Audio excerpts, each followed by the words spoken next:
6:42 ng umaga sa iba pang balita.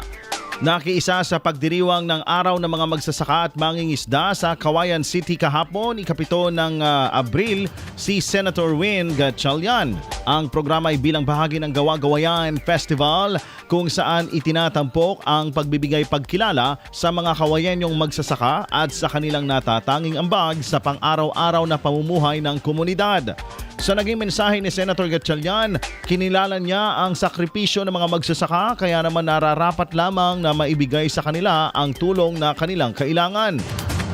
Ibinahagi rin ng senador na ngayong panahon ng krisis, mayroong nakahandang 10 billion pesos na tulong pinansyal na maaaring maibigay sa mga magsasaka at mangingisda sa ilalim ng programang Presidential Assistance.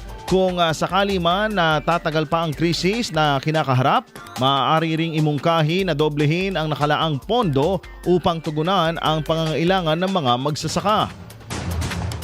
Sa loob po ng 2026 budget, meron na pong 10 billion piso na pwede pong ibigay bilang subsidiya sa ating mga magsasaka at mangingisda. Ito po yung Presidential Assistance to Farmers and Fisher Folks. Ito po ay ready na para ibigay po sa ating mga magsasaka at mangingisda.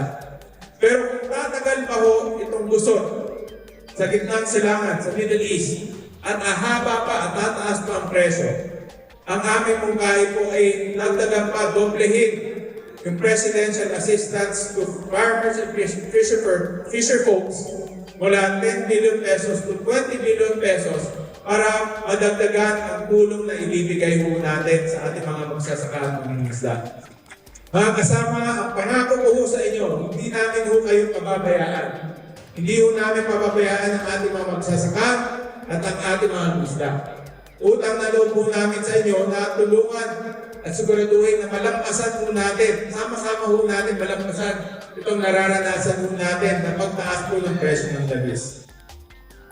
Siniguro rin ng senador na hindi pababayaan ng pamahalaan ang mga magsasaka at ibibigay ang kanilang mga pangangailangan.